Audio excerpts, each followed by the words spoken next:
Hi, everybody. Dick Vitale. Hey, make sure you listen, man, to Locked On Blue Devils with J.J. Jackson. He's awesome, baby. You are Locked On Blue Devils, your daily podcast on the Duke Blue Devils, part of the Locked On Podcast Network, your team every day. Hey there, it's February 4th, 2023. Welcome into this crossover episode between Locked On Blue Devils and Locked On Tar Heels. This is my guy, J.J. Jackson. I am Isaac Schade, and we are so glad to be with you, bringing you a preview of this game from the best rivalry in all of not just college sports, JJ, but the entire sporting world. This episode is brought to you by FanDuel Sportsbook, the official sportsbook of Locked On. Make every moment more.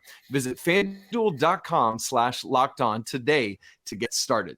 All right, folks, so here's how we're going to ride the boat today. We're going to start off just getting you prepared on the Duke side of things for those who haven't been tracking with Duke this year, get some storylines. Then we'll talk about North Carolina a little bit, and then we'll finish up by just some big storylines for the game and some predictions and all that stuff. So, JJ, let's dive into the Duke side of this. We know that, once again, it is a freshman-laden team in John Shire's first go at this, kind of similar to the year with RJ Barrett and Cam Reddish and Zion Williamson. Coming into the year, it was somebody, a different freshman we expected to dominate things, but it was obviously Zion.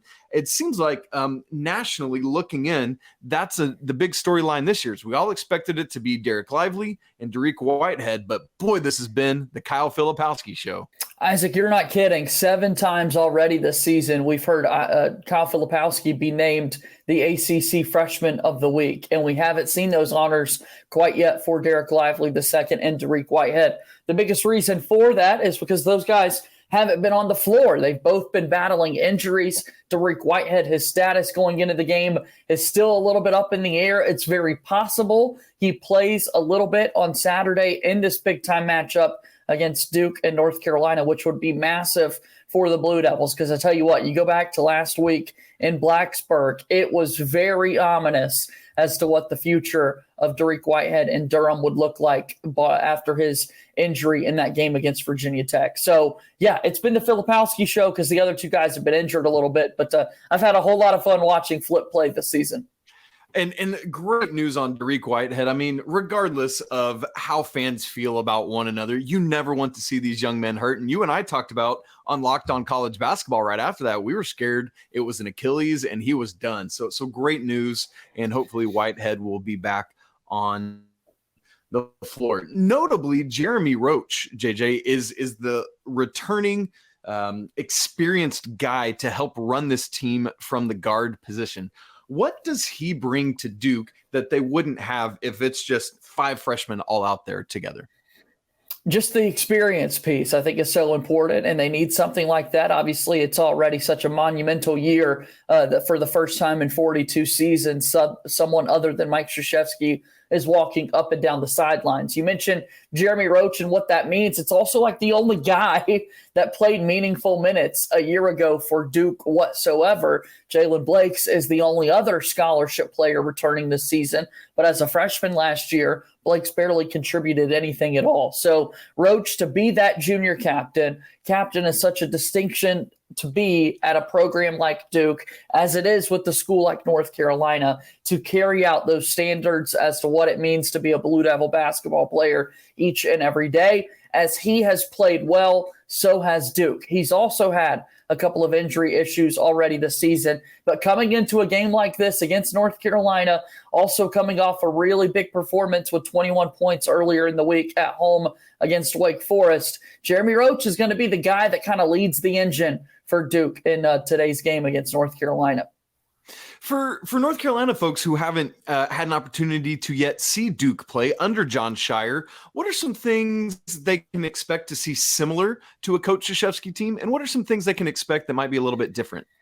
Yeah, I mean, similar. I think they're going to be ready for a rivalry like this, as is the North Carolina squad. I mean, these guys are smart. They recruit. They were committed to play for a program like Duke for a reason. They wanted to play in big-time games like this, and I think they're going to get the chance to do exactly that. A difference so far would be that you are going to see 9, 10 players even that get on the floor for Duke. That has been something totally different than what we were accustomed to with Mike Krzyzewski. We've seen Hubert Davis be a little guilty of this as well, where you've got your 6 or 7 guys, sometimes even just 5 or 6, and those are your players. That's who's going to be out there on the floor and not many other people. But that has not been the case at all for Duke this season. Shire does let his bench go much deeper, brings in more players to kind of keep the legs fresh and that sort of thing. So stylistically, that has been one of the bigger differences that we've seen. It's just a 1 year, not even a full year sample size. But that is a common question that people want to ask. And that's kind of the first thing that definitely comes to mind visually when you're watching the game. It's funny because hearing everything you just said, I felt like I was looking at a mirror of last year. I cannot tell you how many times I used the phrase small sample size last year, but you're spot on. It's funny how Coach Williams used a deeper bench for North Carolina and Coach Davis hasn't, and it's the complete inverse for Duke. So it'll be interesting to see how that affects this rivalry going forward. JJ, outside of those big 3 freshmen we talked about and Jeremy Roach, who are a few of the other names that Carolina folks should be on the lookout for that they might not be aware of yet?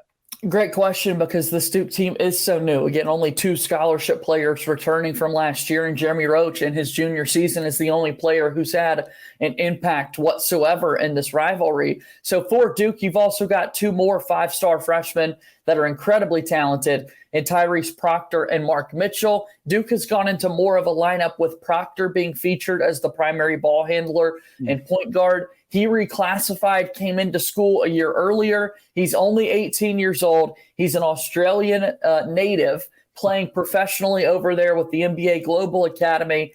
Terrific passer. He has been a whole lot of fun to watch. And then a freshman like Mark Mitchell from Sunrise Academy in Kansas comes over, a lefty with a really good shot from the outside, but offensively doesn't force much whatsoever. Just a really solid basketball player that I think from the Duke perspective, they would love to see Mark Mitchell become more aggressive and more assertive in big matchups like this to really not put as much pressure on someone like Filipowski or Roach to score the basketball. And then off the bench, Ryan Young has been a player that's been really impressive.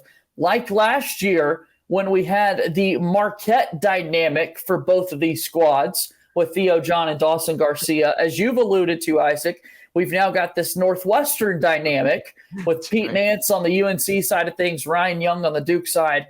And man, Ryan Young looks like the old hooper at the YMCA with some of his interior post moves, and his offensive rebounding ability is so wild. Given the way you just physically look at him, he doesn't feel like he'd be that great of a rebounder. So outside of those 3 big freshmen and Jeremy Roach, the names to get back to would be Tyrese Proctor, Mark Mitchell, and Ryan Young. Those are the guys to make an impact in a big game like this. All right, folks, that is a great Duke primer from JJ. Should be fun coming up on Saturday. Here in just a second, we are going to talk about the North Carolina side of things. JJ is going to take the mic and holler at me, and we'll get you primed for that coming up in just a second. But before we do that, this episode is brought to you by FanDuel. This year, the only app you need at your Super Bowl party is FanDuel, America's #1 sportsbook. And we here at Locked On are really excited about our new sports betting partner because they are that #1 sportsbook in America. And if you're new to FanDuel, even better. They have so many great features that make betting on sports fun and easy. So download the FanDuel app now so you can bet Super Bowl 57 with a no sweat first bet. You'll get up to $3,000 back in bonus bets if your first bet doesn't win. So JJ, let's be honest, let's tank that first bet and get all. Absolutely. Oh man, FanDuel lets you bet on everything from the money line to point spreads to who's going to score a touchdown. The FanDuel Sportsbook app is safe, it's secure, and super easy to use. Best of all, you can get paid your winnings instantly. I love this app. It's what I've been using for years for any of my daily fantasy stuff, and I would highly encourage you to dive in on it. So join FanDuel today at FanDuel.com/lockedon to claim that no sweat first bet on Super Bowl 57. Again, that's FanDuel.com/lockedon. Make every moment more with FanDuel, the official sportsbook partner of the NFL. Welcome back into this crossover here today of Locked On Blue Devils and Locked On Tar Heels, the first Duke and UNC basketball game of the 2022-2023 season, and it's a good one. It's set to take place inside Cameron Indoor Stadium, the first time these two squads have met in this venue since the Tar Heels spoiled Coach K's send-off with 100-plus former players in the house a year ago. Isaac, I want to start there. How much do you think back to that game from the Tar Heels' perspective, knowing that a man that walked up and down the sidelines for 42 years at Cameron Indoor Stadium did not win his final game there? I got to tell you, the interesting thing, I think from the national perspective, I think most people assume that for Carolina, the Final Four win is like the feather in the cap, and it is because it was the final thing.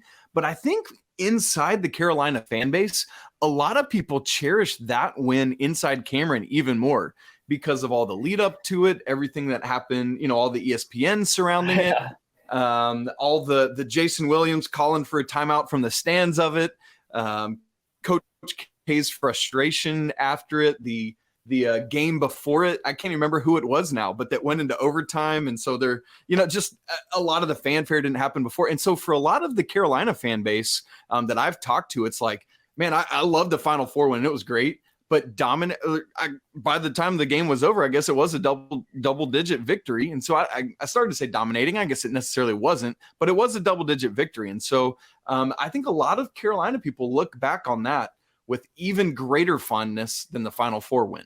Sure, yeah, 94-81, the final score of that game inside Cameron a year ago, one that we would like to forget, but unfortunately, you can't go back and change history as much as I wish revisionist history was a thing, because the Final Four also stinks. So Duke's got a little bit get back to accomplish moving forward. It's going to be hard to overcome that challenge, but nonetheless, here we are, talking about the teams, bringing it forward to this year and this week, and to be on topic and to be kind of in the moment where our feet are, Isaac. The Tar Heels are coming off a loss. Duke's coming off a 2-point victory against Wake Forest. And yet you look at the last game for the Tar Heels against Pitt, it's things that take place after the game that so many people are talking about when it comes to Jason Capel on the sidelines for Pitt.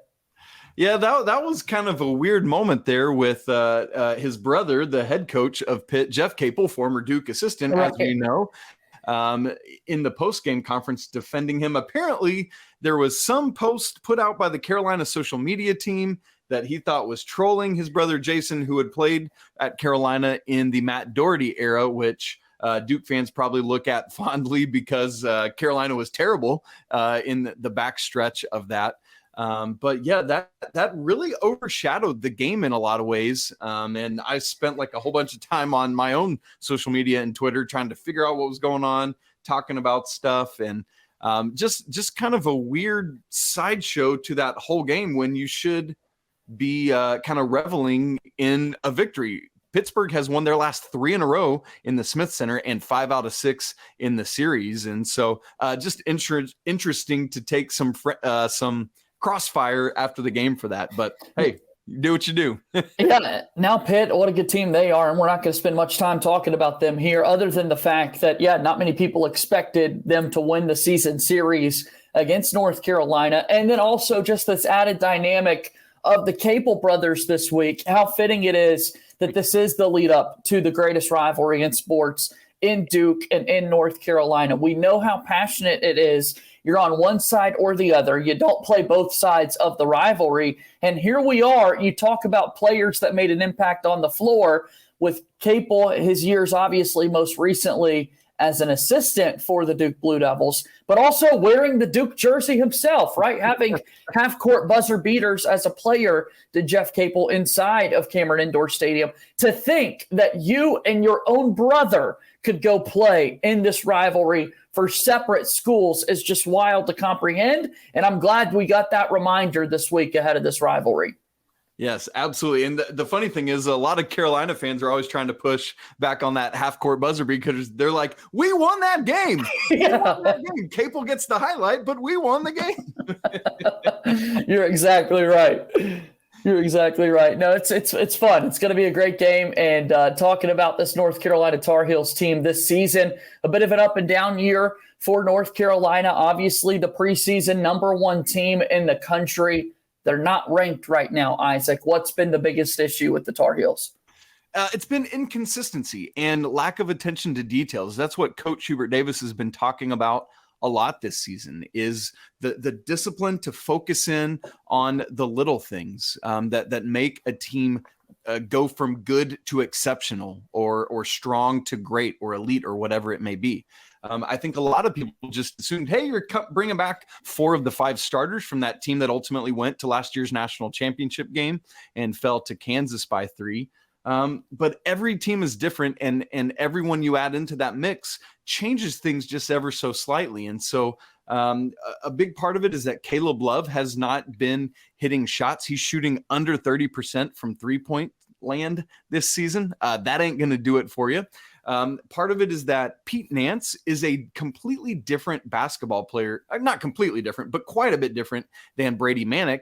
And I think a lot of people just assumed that would be a 1-for-1 switch. And it's just not. Pete Nance is a phenomenal basketball player, but he just operates very differently from Brady Manick. So whereas last year for Carolina starters, you had RJ Davis, Caleb Love, Leaky Black, Brady Manick, and Armando Bacot. And Leaky Black's not going to go out and get you 20 a night, but the other 4 could last year, while Leaky Black would look to lock down another team's best defender. But this year, Pete Nance is just not that guy that's could go for 20 on any night. He's scored 20 twice this season, but really it's been a 3-headed attack of RJ Davis, Caleb Love, and Armando Bacot.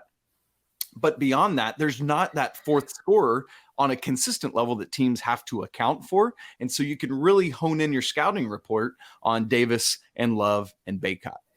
Yeah, those guards obviously have made a big impact in the rivalry. Caleb Love appears to be the Duke killer every time he sees that squad line up on the other side. He has great performances. We've got the shot over Mark Williams' outstretched 7-foot one arm to kind of ice the Final Four matchup, still ingrained in our memories forever, and it'll likely be that way, unfortunately, Duke fans. But nonetheless, Caleb Love still dons that North Carolina jersey. I would expect for him to have a bigger impact. What about Puff Johnson? He's been a player that was making impact for the Tar Heels over the last few seasons, Isaac, but haven't seen as much from him this year.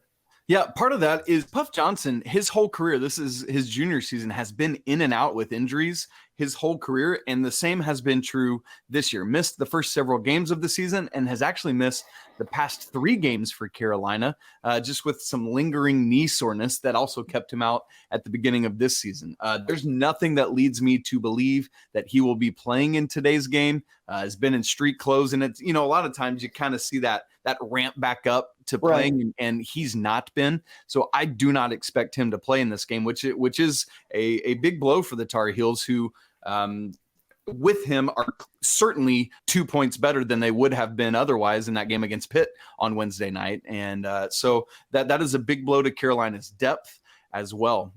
Caleb Love, going back to him, as you said, has been having some of that ramp up. He has shot better the past 2 games, and so that's something to watch out for. RJ Davis has been on fire, but 2 games ago, Carolina played Syracuse, and he dislocated his index finger on his shooting hand and had a terrible shooting night against Pittsburgh on Wednesday. 3 of 15 from the floor, 0 of 6 from 3, and 2 of 4 from the free throw line as the ACC statistically best free throw shooter. And so that's something to watch out for, is that that's not going to be better from Wednesday to Saturday. And so RJ is going to have to figure out some other ways to contribute to Carolina's success. And unfortunately, before that Pitt loss for the Tar Heels, he had been a big part of the reason that they were on a 4-game winning streak. So before we get to our final time out here of the program and kind of get into more bigger storylines with this matchup, and again, what a fun angle it is. John Shire's first time for Duke taking over as head coach in this epic rivalry. He, of course, like everyone, played in the rivalry himself, was an assistant on the staff, and now is just in a much larger role. So we'll get to that in just a moment. But from this North Carolina perspective, we've talked a lot about the starters, right? That group that had such a big run to the championship game in March Madness a season ago. They come back. They've got these preseason number one expectations. And then you pair that with a lot of really talented freshmen coming into the roster, a couple of sophomores coming back, more experienced players like someone like Dontrez Style and DeMarco Dunn set to make impacts for North Carolina this season. And as we talked about earlier in the show, Hubert Davis just hasn't been the deepest of bench coaches. Tell us a little bit about those players and what is it going to take for those players to make an impact in games like this? That's a great question, JJ. For example, to your point, in the game against Pittsburgh on Wednesday night, no one outside of the 5 starters played double-digit minutes in that game. Only DeMarco Dunn had the 6th most, and he played just 9 minutes, and a lot of that was because of foul trouble for Leaky Black. So to your very good point, we don't expect to see many. And in fact, last year, many will remember in the second half at Cameron, literally no substitutions for Hubert Davis in that final 20 minutes. But the ones that we do expect to see coming off the bench first should be DeMarco Dunn, a sophomore guard who comes in either for Love or Davis there, more of a shooter than a pure point guard. But we expect to see him come in and play some time. The other sophomore who you mentioned, Dontrez Styles, has been noticeably absent all season long. Just getting little to no playing time. I don't expect it. Like if we see him in this game, it's 1 to 2 minutes. And so it will be more the freshmen that get involved as well. As we've already talked about, Puff Johnson probably will not be playing. And so we look at Jalen Washington, who is a stretch 4 freshman. He is coming off of ACL, 2 ACL surgeries, actually, I should say, in high school, worked his way back and has just been playing for the last 10 games or so. Had to step in a major way for Carolina earlier in the season and did well, but just got gassed because he's not really back in full game shape yet because he hasn't played basketball for 2 years. But he's the guy that comes into that front court rotation alongside of Armando Bacot and Pete Nance. And the other talented freshman to watch out for in the backcourt is Seth Trimble, who is not much of an offensive player at this point. He can get to the rim and is crazy athletic, but is known, as Leaky Black is, for his on-ball defense. He is a dogged defender and somebody to watch out for. Another freshman who might see action is Tyler Nickel from Virginia, a guy who's like a wing player that can come out, not afraid to pull the trigger at all. The leading scorer in Virginia high school history. And yes, I do mean what I just said right there. No doubt about that. Broke Mac McClung's record that college basketball fans will remember, and ready to see Tyler Nickel get some more run for the Tar Heels. I think he's quite a player that Hubert Davis was able to get out there recruiting. So we've got a lot to talk about when we get down to the nitty-gritty with a matchup like this. 2 teams unranked. How long has it been since we've seen a matchup like this? We've got fun things to tell you when this Locked On crossover episode of Locked On Blue Devils and Locked On Tar Heels continues in a moment.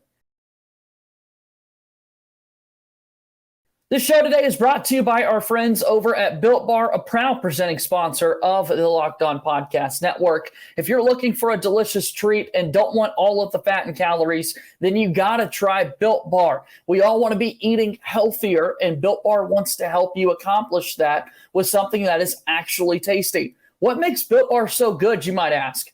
Well, for starters, they're all covered in 100% real chocolate. That's right. Real chocolate. We got to say that a couple of times to encourage you out there to get those Built Bars. They come in unbelievable flavors like churro, peanut butter brownie, and coconut almond. And I'm not quite sure how Built does it, but they taste just like a candy bar while maintaining amazing macros. And what's even better is that they're healthy, like we've been saying. Only 130 calories, 4 grams of sugar, and 17 grams of protein. Like Isaac and I have been telling you often, you know how to order Built Bars at Built.com. But we've got even greater news. Sometimes you just want to shop in person, and now you can do that. You can pick these up at your local Walmart or Sam's Club. That's right. Head to your nearest Walmart today, walk to the pharmacy section, and grab yourself a box of Built Bar. Once again, Built Bar is a proud sponsor of the Locked On Podcast Network. Oh, man. Love those Built Bars. Give me all that churro noise. Oh, man. Good stuff there, JJ. Okay, let's get to some storylines, massive storylines that we want to see in this game. How's it going to go? One of the interesting things is when you think about this rivalry, it's always the players that have played against each other for so long historically. But as JJ, as you said, for Duke, it's really only Jeremy Roach and a little bit of Jalen Blake's returning who have been part of this rivalry from the Duke side of things, while Carolina brings back quite a few who have been part of this rivalry. How do you see the shape of that playing out with so many new faces on the Duke side of it? Yeah, I mean, experience is the best teacher, as the old saying goes, as we know. So we'll certainly find out after a game like this for all these freshmen to be able to make their impact. And as we've seen over the last decade, Duke has turned into more of these one-and-done type schools, right, with players only making a one-year mark on the program and moving on. However, they very much so can still make an impact on this rivalry. I will bring up someone like Austin Rivers, who had a buzzer beater. Unlike Jeff Capel, his buzzer beater won the basketball game from inside the Dean Smith Center. He only played for Duke for one season. I think about someone like Zion Williamson, who gets to play inside Cameron against the Tar Heels with President Barack Obama on the baseline, and his shoe explodes less than 60 seconds into the basketball game. He makes an impact on the rivalry in just one season on campus. Jason Tatum, an absolute superstar in the NBA these days, in his sixth season, which is insane to think about. He's already played in the league for 6 years. But there are flashbacks that you will see of his poster dunk over Kennedy Meeks inside Cameron Indoor Stadium. So I say that to say these freshmen come to Duke for a reason. They come to play in big rivalry games like this because they know how much the rivalry means to the fan base, to the school, to the ACC, to the sport of college basketball. I think that juices you up enough to lace up your shoes and play. North Carolina's got the edge because those players played in the most impactful games the rivalry has ever seen in their last two meetings. But, man, I'm excited for someone like Kyle Filipowski to get his Duke UNC moment coming up this season. Yes, absolutely. And one of the things people nationally look in and see is, man, neither of these teams are ranked, as you alluded to a little bit ago. Why is there still the juice with Duke and North Carolina? Well, historically, man, it doesn't matter. The rivalry, the games are always epic. I know it's so cliche, but throw out the record books. It's so true. In fact, JJ, you and I were talking about this off air before we got going. The last time these two teams met, when neither of them were unranked, was both matchups in the 2020-21 season. Both times they played, they were unranked. But prior to that, hear this, folks. The last time these two teams played, when both were unranked, was February 27th of 1960. Wow. 1960. JJ, that is over 6 decades since those two teams played as unranked. That's just how high level both these programs have been for a sustained amount of time. Now, thinking more about these storylines, one of the things we're always watching is the matchups in these games. And as I look, thinking about Duke starters, I know last year it was like, man, how on earth is Carolina going to contend with Paolo Banchero? It started off in the first game with Armando Bacot picking up 2 quick fouls. So Carolina switched that to Brady Manick in the second game. And so as I look at it this year, it's like, how do you decide how to match up with Filipowski and Lively in the front court? My guess going into it is that Coach Davis will put Armando Bacot on Derek Lively and have Pete Nance guarding Kyle Filipowski just because of the mobility that Filipowski brings to things. But very interesting to see there, as well as Leaky Black being Carolina's main lockdown defender. Who is he on? Is it Mark Mitchell or is it one of the guards in Proctor or Roach? Always interesting to watch there. Yeah, no, I'm glad you brought that up because matchups going into these rivalry games are so important when you talk about it. And we've been discussing it all week long on Locked On Blue Devils, Isaac. It's almost as if we've been scouting one another, much like the coaching staffs do ahead of a game like this, because that's my point that we've been making all week long. Leaky Black is the Tar Heels' best defender. Where does he best fit in this game? And I do think it's on a player like Filipowski. As you mentioned, Lively's going to be closer to the basket. Duke does not have too many sets where it's only Filipowski out there on the floor with a bunch of wing players around him, meaning when Lively exits the game, Ryan Young is going to come in, meaning Armando Bacot can still kind of remain there on the interior and defend Ryan Young. So it does make the most sense for Leaky Black to take Kyle Filipowski, given his versatility and just given the fact that we haven't seen Mark Mitchell overly aggressive and overly assertive on the offensive end. Size-wise, that's the better matchup, Leaky Black and Mark Mitchell. But just the way Duke has been playing basketball this season, I think North Carolina is going to get the most out of having Leaky on Filipowski. Yeah, that'll be super interesting to watch. You brought up that Ryan Young and Armando Bacot matchup. That is one that I'm excited to see Bacot and Lively, but just because of the Ryan Young story, how fun it's been this season, and because they're both such good offensive rebounders, I think that's going to be that will be a kind of under the radar pivotal stat in this game is which of those two guys can assert themselves more on the glass, particularly the offensive glass, to get a couple extra possessions for their team. Yeah, stylistically a little different how they do it as well. I mean, Armando Bacot, someone who lives quite literally above the rim. And while Ryan Young is 6'8", 6'9" in stature, we've yet to see the guy dunk the basketball a single time so far. Very much so, let me smack the backboard glass, lay it in type of fella, which works. It gets the job done. 2 points are 2 points. It's just going to be really, really fun to see those guys go at it in the post.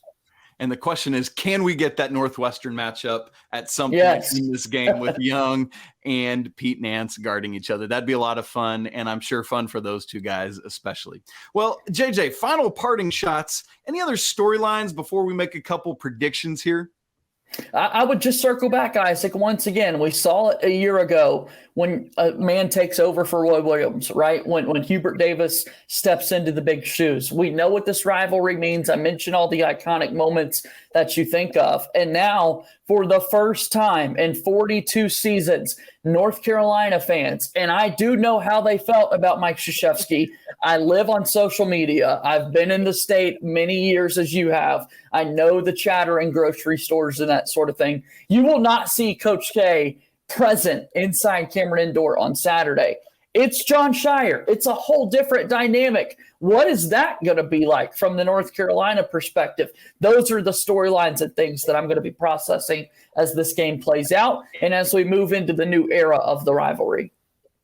Yeah, man, that's the wild thing is, Coach Davis, 2-1 against Coach Krzyzewski, but then we're going to see this. I expect both of these coaches to be in these positions for, a couple decades. I don't expect either of them to fail. And so I think we will see this is the beginning, the genesis of a long-standing rivalry between these two coaches who are going to be doing it at the highest level of college basketball for years to come. JJ, we don't have a line on FanDuel yet for this game, but at KenPom, he has Duke by 4 favored. What are you doing? Yeah, Duke has yet to lose inside Cameron Indoor Stadium this season. Again, outside of the top 25, like North Carolina these past few weeks, Duke has loved being in the receiving votes department where you and I could count it out to 26 and 30 and put them somewhere in there. So they're right there on the outside looking in. And the one positive thing for Duke is that they have taken advantage of Cameron Indoor Stadium. For that reason alone, and for the dynamic that Duke lost last year's game inside Cameron, I do feel a little bit better about this game, knowing North Carolina's coming off the loss against Pitt earlier in the week. And yet the more I talk about it, now I'm getting nervous. So I'm going to stop and just let you know, I think 4 points in that area is fair. And I do think Duke ultimately ends up with a few more on the scoreboard since they are playing at home. Yeah. It's funny because that loss to Pitt for Carolina midweek was their first loss at home this season. But it's funny, for that very reason, I actually am feeling Carolina's focus coming into view. I know had talked about RJ Davis not being on point Wednesday night, but as you said, with the Caleb Love of it, and I think this is a big game for Armando Bacot, and I don't see any big margin. I think it's a back and forth game with somebody getting a shot on the final possession to win, and I think that will be Caleb Love driving to the rim with a nice little layup over Derek Lively for a 2-point victory in Hansborough Indoor Stadium. There you go. Yes. What a fun game it'll be, man. I can't wait. I can't either, JJ. It'll be lots of fun. I know we'll do this again in a few weeks when we get back to the Chapel Hill side of things to end the regular season. Folks, from the Blue Devils community and from the Tar Heels community, thanks so much for tuning in to this crossover episode. For JJ Jackson of Locked On Blue Devils, I'm Isaac Schade of Locked On Tar Heels, reminding you that it is always so grateful we are to have you diving into our shows. It really means the world that you would tune in to listen to us. Best of luck to both fan bases in today's game, and we'll get to do this all over again really soon. JJ, great to talk with you, brother. Let's have some fun. It's time to play basketball, Isaac. Good chatting with you.